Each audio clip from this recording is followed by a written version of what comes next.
Welcome, everyone, into Garden Views. This week, we have a very special guest.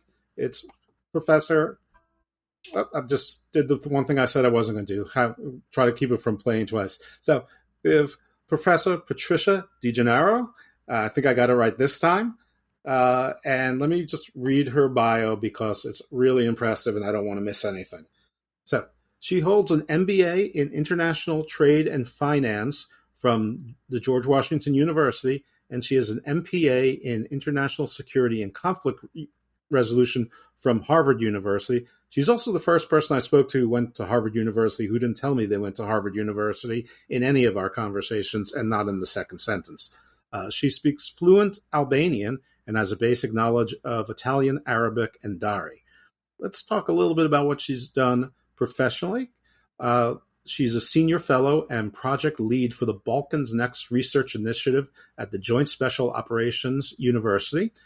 She came to the Joint Special Operations University from U.S. Central Command, USCENTCOM, Combined Joint Task Force, Operation Inherent Resolve, where she was a senior social scientist focused on strategic communications and influence in the U.S. CENTCOM area of responsibility.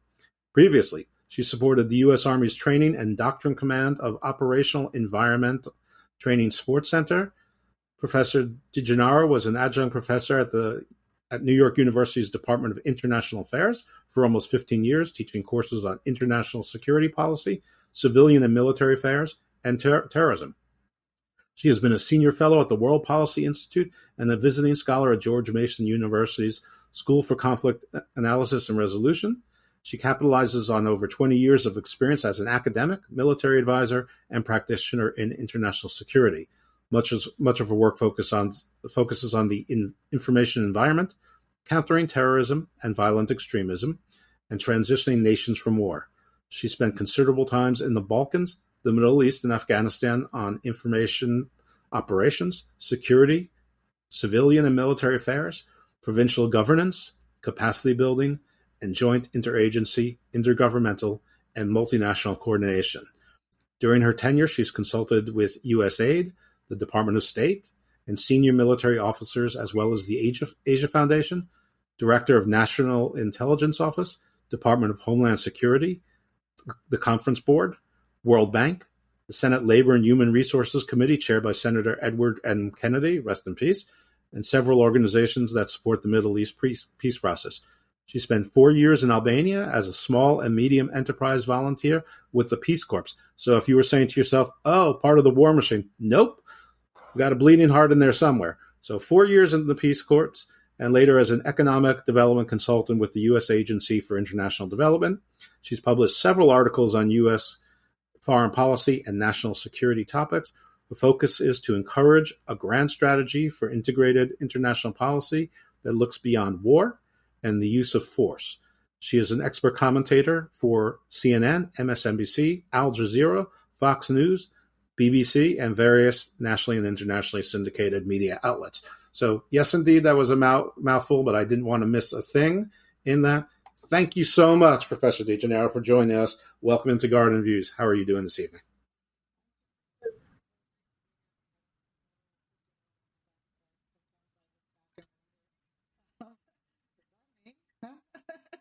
It says so. It's been a long life and it's not finished yet, so I have a long way to go. Yeah. Well, there's still plenty of conflicts to resolve, and you have to help peace break out. So, Yeah, sure are. And I'm doing the job backwards based on that exact notion that there are still a lot of conflicts out there and a lot that are on the horizon, I think, pretty close. well, the world is very good at balkanization. And with that, that's called a segue because you spent some time in the Balkans. And yeah, thank you. Yeah, I'm almost a professional at this point. So at maybe we should touch on what you've been doing most recently with the Balkans. What is the NATO action in the Balkans now? I mean, we all remember when Bill Clinton was president and the Kosovars and Milosevic. And, well, I don't know if we all remember it, but if you don't Google it, it happened. But what's going on there now? There's actually a statue of former President Bill Clinton in Kosovo, in Pristina, the capital, because they thank him a lot for their independence and their survival from a lot of the conflict and war that was going on there between them and Serbia. So I think, yeah, that's a very interesting way to start. Well, right now, I've been lucky enough to work and advising the military on trying to get them to think a little broader, a little beyond war, and a little about what do we do during peacetime and how do we keep peacetime and shape that environment instead of constantly planning and looking for the next adversary, the next way to get into conflict, or the next conflict we might like to get in, like overthrowing another leader. So I was asked to come and take a look at the situation in the Balkans now, particularly because of what we all know is the newest conflict that we are keeping eyes on in Europe, and that is the Russian invasion of Ukraine. So once Russia decided to surround and systematically invade different parts of Ukraine and is continuing to do so, and Georgia for that matter, I think the U.S. and our European allies finally woke up a little bit and said, we better pay more attention because there's a possibility that this conflict might spread south. And there are indicators of that. I'm not sure Russia exactly wants that, but they're certainly taking advantage of some of the internal animosities that are still ongoing, where some of the population still does trust Russia more than the United States, and other parts of the population there have been wanting to get closer to the West and join NATO and the European Union and the like, and they trust the US a little more. So there's still a lot of that ongoing kind of challenge happening there in the U.S. and its allies right now don't want to see it get any worse. So we're taking a look at the Balkans, seeing where some of these fissures might still be, and they certainly are, largely historical. If we like to go back to the Ottoman Empire and through the Austro-Hungarian. I can talk on a Tuesday night.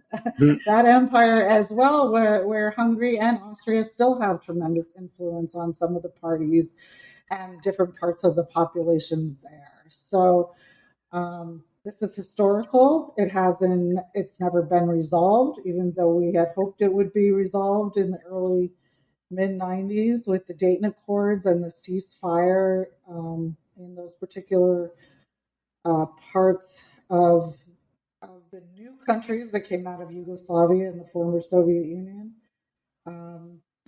So we're kind of looking at better ways to engage there so we can help create a stable and resilient environment, which is in the best interest of most of us Westerners and definitely countries of Europe. Sure. I mean, it's close to the Suez Canal. It's close to the Straits of Bosphorus. It's right there in the middle of Europe. Used to be the, maybe not exactly the gateway of the spice or the Silk Road, but it was, sort of the first part of Europe. Part of that is what I guess they called Thrace for a while, long time ago. But somebody must be doing something right, because one of my concerns was about Serbia. And Serbia has actually been sort of quiet, at least publicly, on this. And there was a point where Russia seemed to ask for Serbia's support, and Serbia's like, not so fast, we're in the middle of dinner now. I love that analogy. And they're not part of NATO, but they're sort of keeping quiet. If this was 20 years ago, they would have been like, go Russia, whatever you need. And so do you think that has anything to do with the work that you're doing? Do you think there's anything with the NATO and Western response writ large? Just like, nah, if Russia, took Kyiv in 3 days like everyone thought they would, maybe we'd be on board. But now it's 13 months later, and they seem to not be doing so great, and they have 200,000 casualties and thousands of vehicles destroyed, and their flagship warship was sunk by basically amateurs. or at least not, not a submarine or, another battleship, basically either, pirates or land-based, missiles, whatever it was. But what's your opinion on that? Because some of those countries, I mean, Serbia might not be the only one that are sort of notoriously Russo-friendly. No, they're not in that region. But your points are well taken, and I think that in that issue in Serbia in particular is extremely important in what's happening right now, and whether or not um, we can help maintain stability and de-escalate or prevent any future conflict from starting in that area. There are already kind of skirmishes going between the Serbian border of Kosovo, and there's kind of tit for tat, kind of, if you're going to do this, we're going to do that. Most recently, it was over Serbian or Kosovan license plates. But I think over the years, the U.S. I'd love to take credit for all the peace in the world and all the movement forward, but unfortunately, I can't do that. But I think the U.S. and specifically the State Department, and there's a very good ambassador there, Chris Hill, who, I'm sure has worked and his predecessors have been working very hard on building relationships with the Serbs. And I think the Serbs see value in that. They see value with military and civilian partnerships with the United States. And they have been participating in some, smaller military exercises in that area. And our diplomatic efforts, again, have, been really robust there. We have people there who understand the region. Like I said, the current ambassador there, he's been in other parts of Eastern Europe. He was in the State Department. He was in the Embassy of Macedonia. He was in the Embassy of Albania and other areas. So he understands the history of the region, the people, very, very well. So I think what we have been doing good or well there is that we have been having continuous placements in the Balkans and in this area of people that have experience there. So that in this particular case has helped Serbia become more neutral when asked to take a side. And I don't think we're asking them,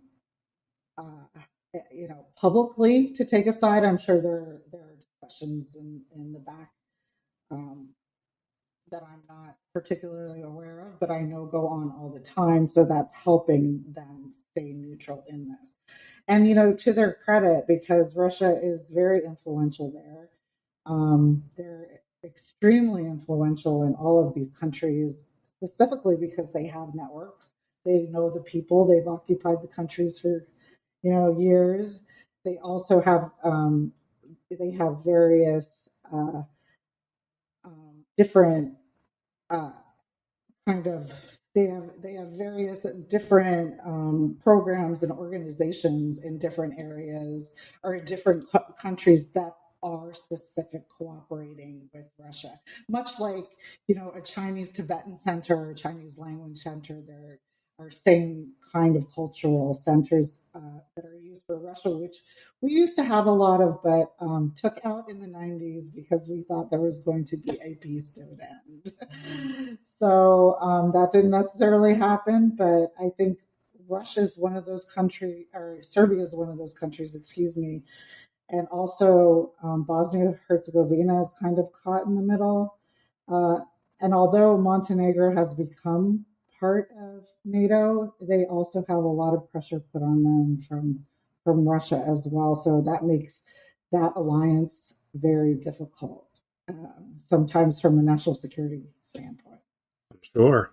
Yeah. I mean, if everyone just listened to Lisa Simpson in season 1 of the Simpsons, they know. I mean, when the teacher said, give us an example of a conundrum or a paradox, I think she said, Lisa, in order to have peace, you must prepare for war. And so everyone should have taken that heed. Yeah. Peace dividends, there's always, that's the problem, is that there's always somebody, and you don't always know who your enemy of tomorrow might be. I think very few people predicted bin Laden, becoming so influential, or or anything of that nature. Now we're some small guy that helped us gain more intelligence. So I think you're right about that. And I think one of the things that you said is right on. We don't prepare for peace. And I think that when somebody decides to have a ceasefire and put the weapons down, we often go, "Yay, okay, let's go on to the next thing." And that's not enough. We really have to continue to work diligently and build relationships and engage. And I'm not saying tell people how to live.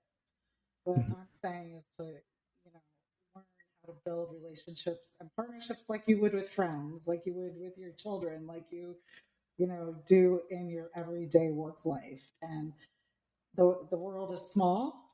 We're all on here, and we need those relationships in order to solve some major complex problems that we have right now globally.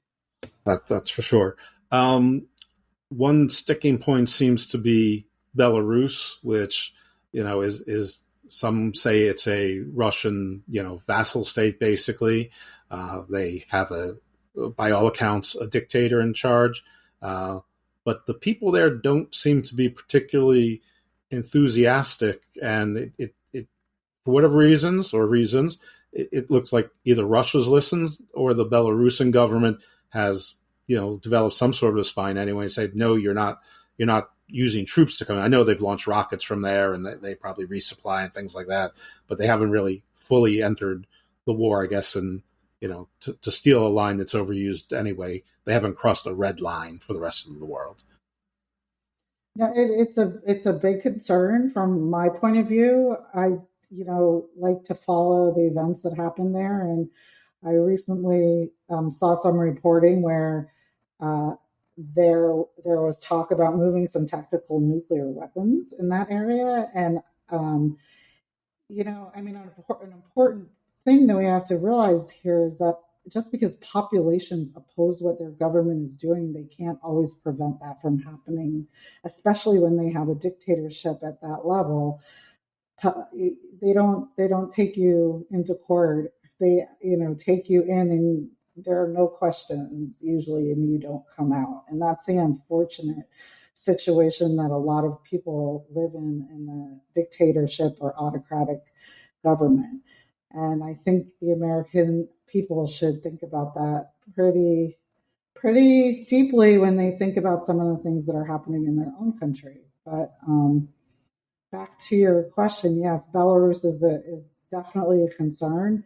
It is a concern because it is open to allowing Russian troops come in there and Russian weapons come in there. In fact, they had organized a lot of the forces to show some of their intent in Belarus prior to the invasion of Ukraine, southern Ukraine. So the idea was to put the forces in a surrounding area, not so we wouldn't know which way they were coming in or would enter and start the invasion. Right. And they were doing open exercises there prior to that as well. So it is a concern, and I think we still have to keep our eyes on that. Yeah, one of the things I'm not sure a lot of people are paying attention to, and frankly, I'm not sure I even knew about it before this, or if I did, it was only vaguely. But if you actually look at the map of Europe and show where Russia is, there's the tendency is to go further east and look towards Siberia and Japan and then Alaska. But if you actually look west, there's like a little strip in Moldova called Transnistria, which is basically Russia. There's a little strip between, I think, Poland and Germany, which is part of Russia. There's like these little enclaves, in other countries, around other borders, that is Russia, and they have garrisons there. I think in Moldova, or Transnistria, if we want to call it Transnistria, I think they have 1,500 troops. It doesn't sound like a lot, but it probably is if you're Moldova, which is, an emerging country, probably also with the same sort of problem. Probably a lot like the American Revolution. There were a lot of people who were loyal to the crown. There's probably people who were doing better, or all their life they knew Russian or Soviet rule, and they're just like, well, that's the devil I know, and that's how I live. So, like, how much is a concern about these little enclaves, sprinkled in throughout Europe? Is they look little on the map, but if you're actually there, they're probably the size of at least the East Coast, New Englandish size state. I think they're a little smaller, actually.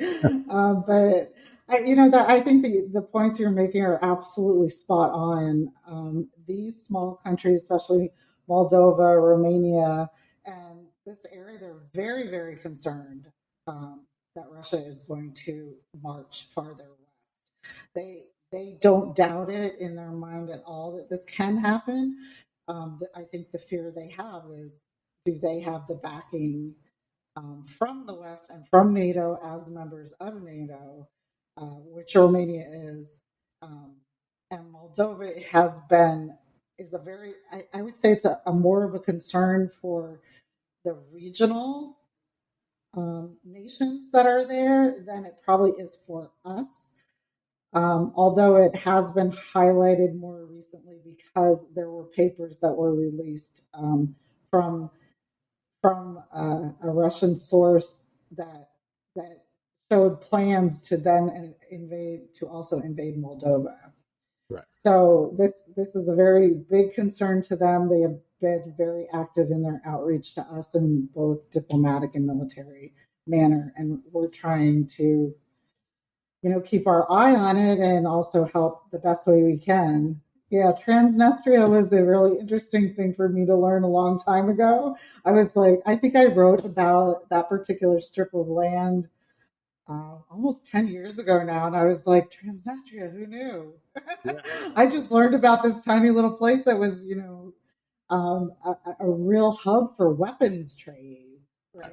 That Victor Bout was using and all of these. This was some time ago I wrote about it, but I thought to myself, my God, I was in this region for years and I just learned about it. This was a while ago for me, but still. And I mean, this is something that we don't think about, right? These are tiny little countries that have come up from that grand Soviet Union that we all just put into one pot.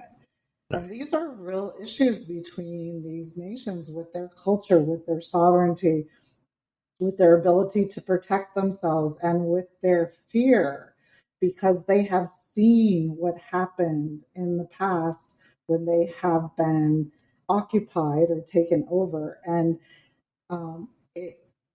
there are still remnants of a lot of the facilities they use for torture and imprisonment and all these kinds of things, including a huge Holocaust museum in Poland, and people are really concerned and scared. And so I think it would behoove us as a nation to really get back to the basics of what is NATO, what is meant by NATO, and is NATO going to be there for what it has promised these nations once they decided to become members. And so those are things we have to think about.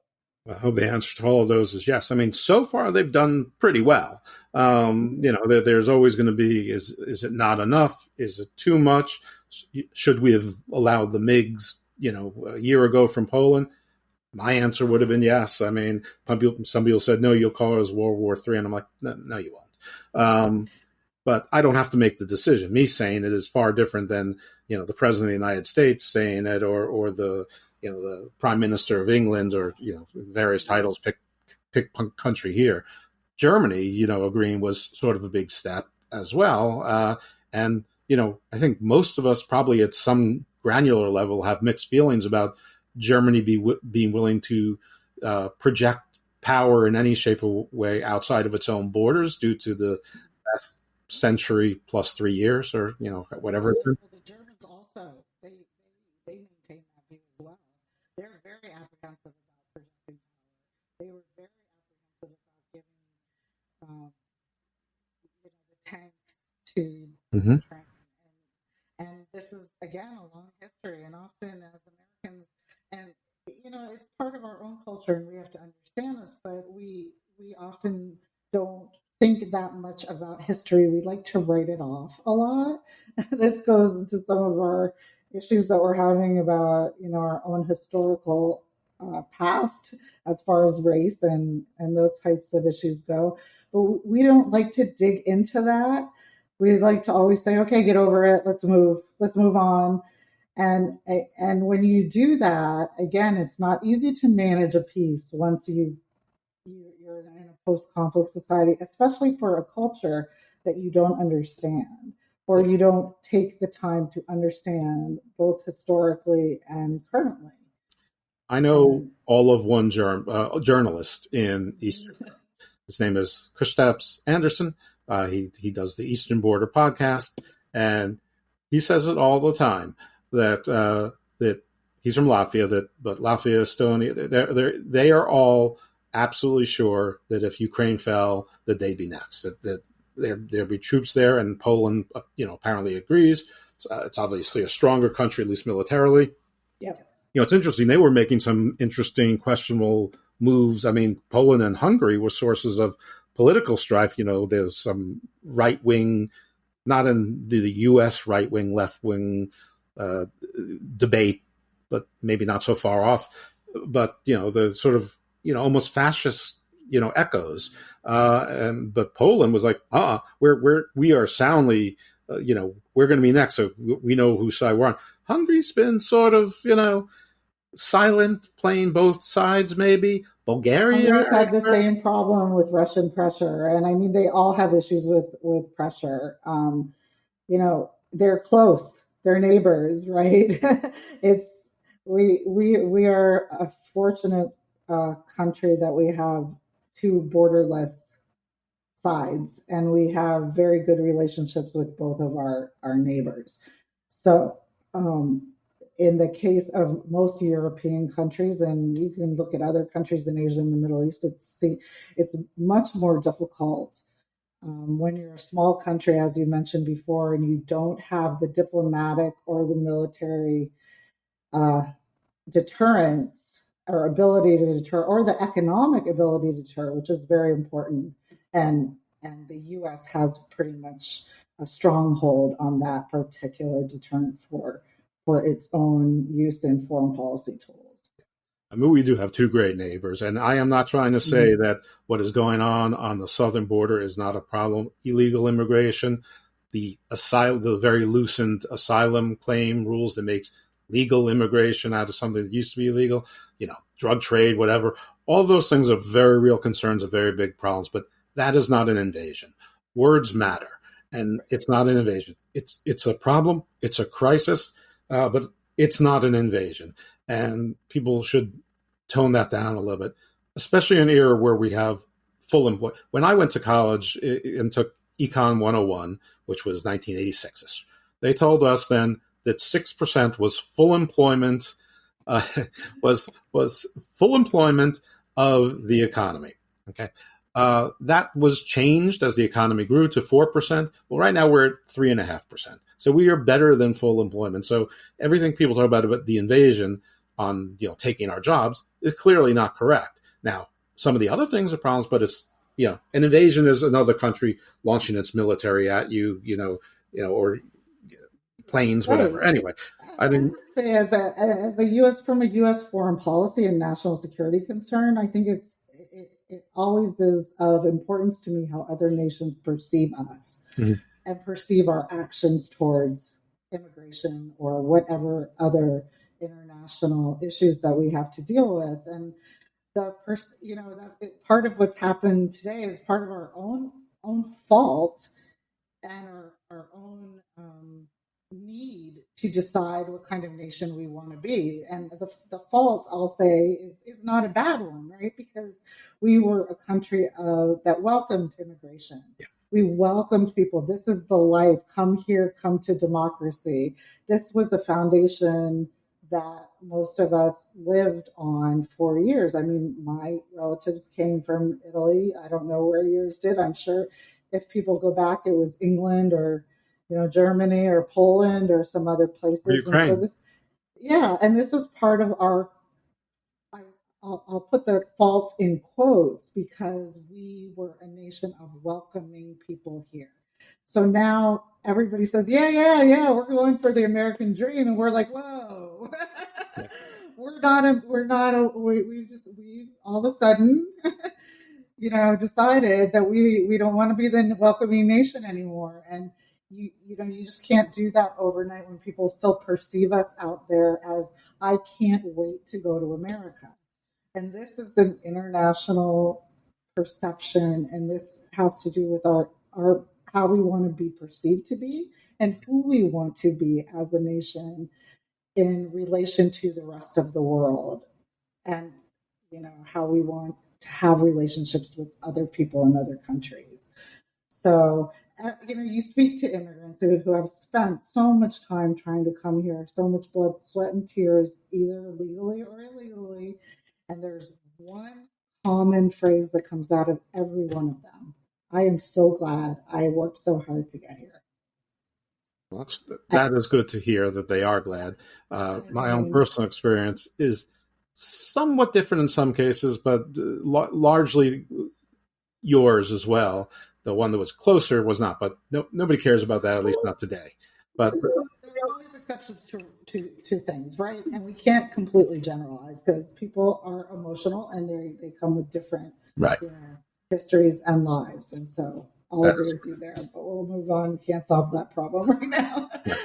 I think the problem with the American dream right now is that a lot of people in America, they're not getting their active REM sleep, so they're not getting their sleeps. Their dreams are not so restful. So I think if we can help us all get better REM sleep and actively sleep, then maybe we'll be kinder. I agree. And until we get together, nobody's going to be able to do that. So that's right. That's a namaste right there. We've been dancing around a little bit, but let's get right into the heart of the matter. Ukraine. So, what's your take on Ukraine? I know that's a very big question, but I don't know how to phrase it any better.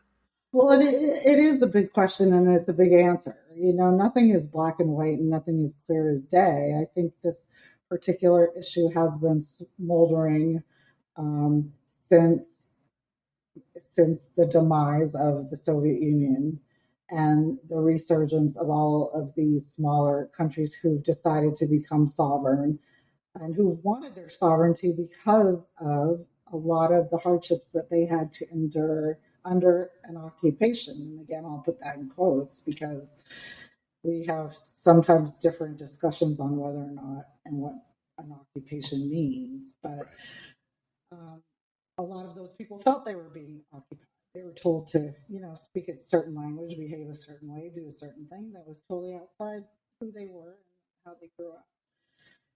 But this has been smoldering since the peace dividend in the early 90s. Berlin Wall fell. A lot of these nations broke up and broke apart. And although, again, it goes back to the point of being able to keep a peace and manage a peace. And what do you do once you have a different type of dynamic? We managed the peace with the Cold War, right? This is how we tried to do it. Well, that doesn't exist anymore. So all of a sudden we have to change the dynamic. And I think to date we still have a hard time doing that. But Russia wanted the U.S. to not bring all of these countries into NATO. They did not want NATO coming closer and closer to their border. They were afraid of that. They were afraid of having a strong NATO on their western flank. And I think that in spite of a lot of the diplomatic negotiations and discussions that were going on, this happened under, the decision through, okay, well, we don't want Russia. We're scared of Russia over here, so we're going to make NATO bigger. And so that dynamic made both parties uncomfortable. And I think at one point Russia felt it needed to do something about the U.S.-NATO alliance getting too close to its border. Yes, but it only makes sense that they would be uncomfortable about it. But the only reason there is a NATO alliance is because of the Soviet Union and Russia's acts post that. So they sort of made their own problem. But I mean, if we look at history, I think NATO has been involved as an organization actively twice, once, I think, in the Balkans. I'm not even 100% on that. And the second was when the U.S. was attacked by the Taliban. And so NATO joined us in Afghanistan, and not even really fully. Like, some countries did. And U.S. was attacked by Al Qaeda, a terrorist group, not by the Taliban. I guess that's true. Though they were given, they were aided and abetted, or at least aided, given comfort and shelter and comfort. But under the culture, right? That's correct. but yeah, so those were the only two times. So it's not like NATO is really postured as an offensive machine. In fact, one of the things that's been interesting to me as a very much a side story that I don't think that maybe people pay attention to either is that these countries have very different militaries. They're not fully integrated, and I think this is a working theory. I'm not sure if this is correct, but one of the reasons some of these countries were so willing to give their Russian-made equipment to Ukraine to bolster them was that they would then replace, say, the 29 MiGs with 29 F-16s. Two technologies ago in the U.S., but those are more integrated into NATO systems, NATO weaponry, NATO training. You can share pilots and technology more easily when you have, basically all Boeing, or whoever makes, F-16s and F-35s and whatever, communicating versus you got some countries with MiG-29s and MiG-22s and this, that, and the other, and, different. So I think part of it was part of a larger integration strategy to make NATO more coordinated. I don't know if that really, I mean, if that's just a unintended side effect or if that was really part of, somebody's plan. Yeah, I think probably a bit of both. Again, I'll go back to the fact that none of these things are ever black and white. Excuse me. And so there's always something else going on. I look at it as it's a very compound puzzle. It's not just 3D even. It's probably, you're looking at this 20D kind of, Minority Report dynamic where all the pieces are moving all over the place, and you really have to be well skilled in watching them all move, not to miss some of what you're saying. And I think that a lot of these thought processes do come into play as far as supporting Ukraine and giving them weapons. Although I will say that most of the aid that was given to the Ukraine has come from the U.S. and much of what's come from Europe has been financial, except for the tanks. And then after the tanks, the planes came from Poland and Estonia. I think Estonia, yeah. And that was their, they wouldn't make this decision out of the NATO, outside of the NATO kind of garden or thereof. But garden's perfect because this is garden. There you go. So outside of the NATO garden, I knew that sounded good. Yeah. But sometimes the countries say, look, we're just doing it. Right. And you can tell that if it does happen, the U.S. is probably okay with it or has put their hands up and said, okay, go ahead, because they don't want anything to do with it. They don't want to be behind it, but they don't want to stop it either. Right. But just like the rest of the world didn't say anything when we sent 1,000 Marines to Liberia because we have a special relationship with Liberia. So if France sends troops to Algeria, we're not going to say anything because they have a special interest there. Now, if they'll call us and tell us before that happens, but either we say whatever. Or, nobody likes surprises. Especially if it's in the form of, battalions or companies, company size or larger, battalions, divisions. Right. What worries me about this conflict is that the more we get into it and the more lethal it becomes, the less chance we have to get our way out. Yeah. And that is what's worrying me. And, when the Soviet Union dissolved, we were very conscious about our relationship with Russia. And I think that was a very important diplomatic priority. And I think we became less conscious of it over time because of some of their behavior and because we were still trying to figure out what post-Cold War international relations looks like or should look like. And on top of that, we were involved in two very large-scale wars for the last 20 years, right? Mm-hmm. So, I mean, that's a lot of money, a lot of time, and a lot of effort, and a lot of people. And so a lot of these other dynamics happen in the background when you're not paying attention. Yeah, that's for sure. And, I think on a very high level, which just means the site would be blurry, I think we sort of thought, well, Russia's in Europe.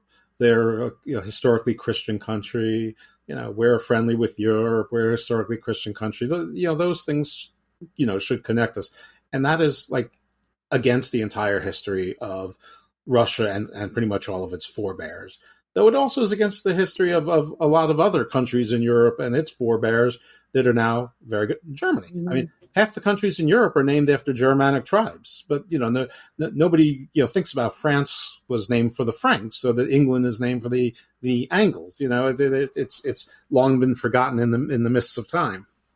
We'll go to one, what you're saying though, yeah, we could say they're Christian, but one of the biggest instigators of conflict in that region are two Christian sects, I guess I would call them, the Orthodox Church versus, the more Catholic side. So they're, I even had someone say to me the other day, well, our Easter is an Orthodox Easter, so it's later. And, and I was like, well, I'm kind of agnostic at this point, so I don't really follow these holidays anyway. So I'm happy for you whenever your Easter is. But yeah, there's the two different calendars, Julianic and the Gregorian calendar. I think they have gone back to the Austro-Hungarian Empire, causing problems in this area. And Putin right now uses the Orthodox Church as a primary part of separation and division of populations in that part of the country. So it's instigating conflict instead of bringing people together and more resilient and being able to say, I don't need to be there. I am not going to be part of this Russian influence strategy to make me do something that is counter to how I want to behave. Sure. But no, because emotions get in and they're like, yeah, you Orthodox people, you Catholic people, you this, and we don't like you, and now we're gonna fight. You're like thinking, whoa. If the top bishop in the clergyman in the Russian Orthodox Church is basically saying, we have the control of your soul. There's no pathway to heaven for you unless you listen to us. That's gonna play with a lot of people for sure. Absolutely. Now, Russia has reportedly lost somewhere in the neighborhood of 200,000 troops, deceased, or injured. I don't know if anyone will ever know the real numbers, and untold thousands of vehicles, which must be untold billions of dollars, probably tens of billions of dollars of equipment. And I know that they've emptied the prisons, and I know that also there's the Wagner Group, which is sort of a semi-private army that works sort of closely with Putin, but not exactly. And who knows how many casualties they've had. I know that they've just been throwing prisoners into the meat grinder to, get shot up and find out where the positions are. But like, what is the, has Putin dug his heels in too deep that he can't possibly save face? I mean, all these people who are outspoken against him somehow fall out of hotel windows, and things like that are happening right and left, often when they're on vacation with their wives and daughters and they're found dead in a bathtub. I mean, nothing weird about that at all. Jamal Khashoggi rightfully caused worldwide outrage, but no one really seems to be talking about that. Maybe they're just numb. But is he in too deep, or is there a point where he's going to cut his losses and say, all right, I gotta go, or I'm gonna lose my country to a general who's promised better things to everybody else, or someone, or an oligarch who's powerful enough to challenge me? or a Caesar thing, like the 100 senators will, the Ides of, he'll have his own Ides of March. I don't know if there's anybody that can answer that question. I think he's digging himself deeper and deeper that it's going to be, and I think I mentioned that earlier, that it's going to be very difficult for us to get out of this conflict until it becomes way more lethal than it already is. One of the things that I think people, and we all need to remember, is the more power you accumulate, sometimes the more power you think you have, meaning that you're untouchable. Right. Your life is never going to end. You're going to find some way to live forever, and it's that whole idea that you're never going to die.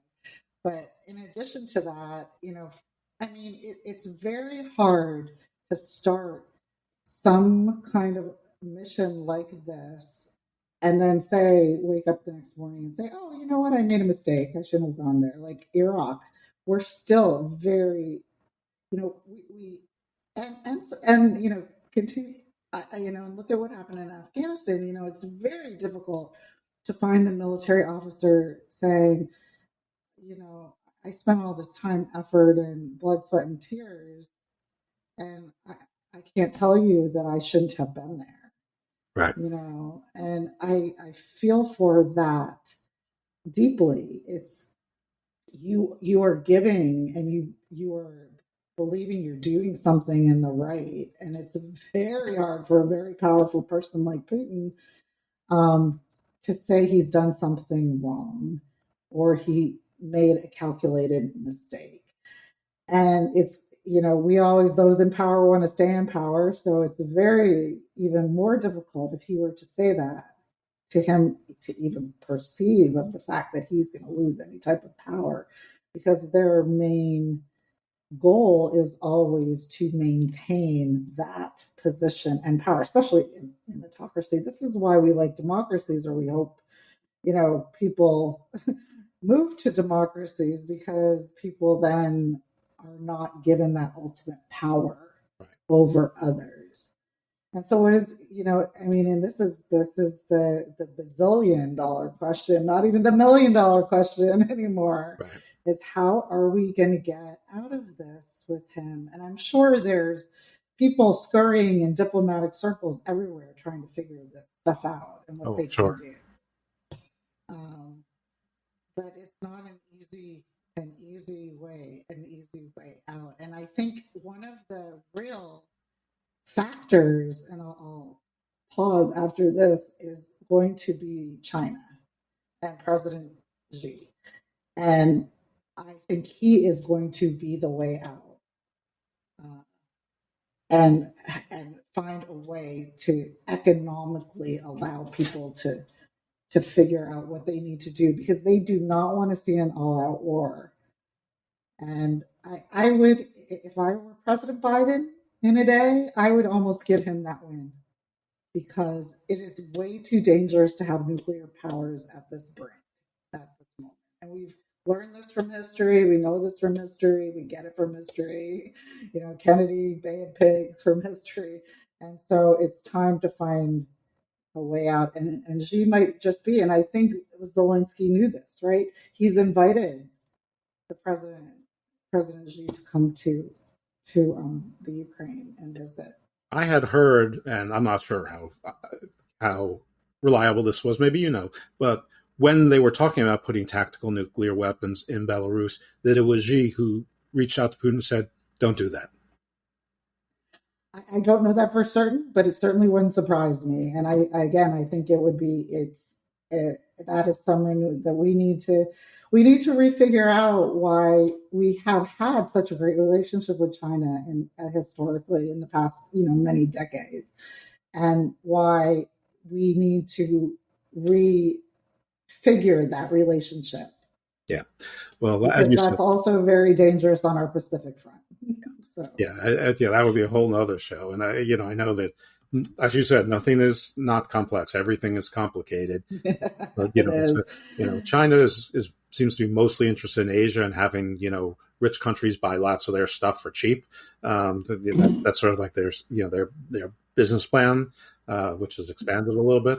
But if I'm Japan and South Korea and Australia and Vietnam and Thailand, I'm very concerned about. Obviously, if I'm Formosa, Taipan, Taiwan, whatever word you want to use for that island, I'm very concerned about that. But but you're right. We have to figure out a way to reset the relationship with China so that it's less adversarial and maybe just we're more competitors in the world business wise, but never ever would we shoot at each other.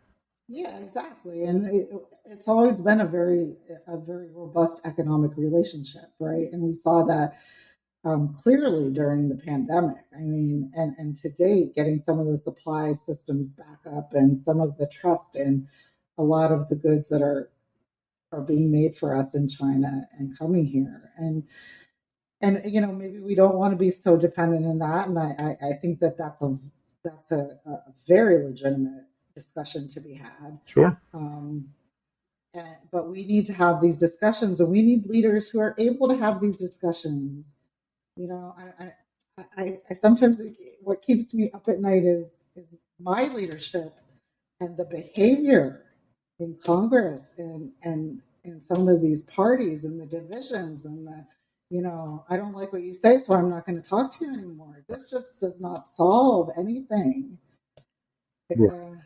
I mean, I grew up in Pennsylvania, New Jersey, New York area, and I remember Newark when it was hard to breathe, right? And we had to have a tri-state union to figure that out and make sure that we had clean air for everybody. And this is what we need to do.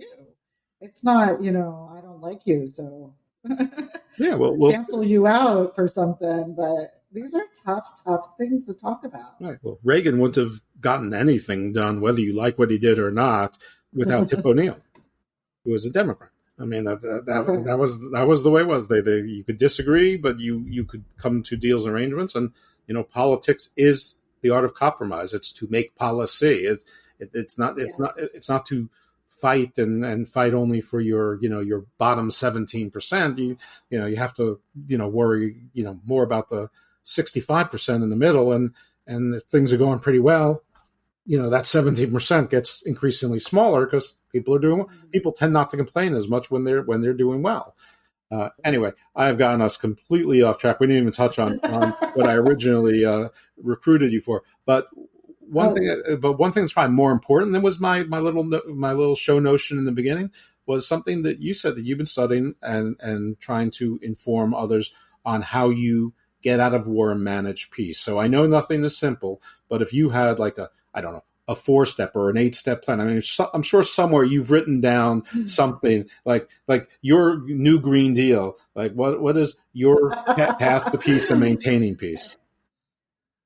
Well, first of all, I think that the U.S. is the most powerful nation in the world at this point. There is no doubting that. I mean, we are being irresponsible right now, I think, because we have a stretched military. We have an internal political problem, but there are large scale problems out there. And I think first of all, we need to get our house in order. That's my first step.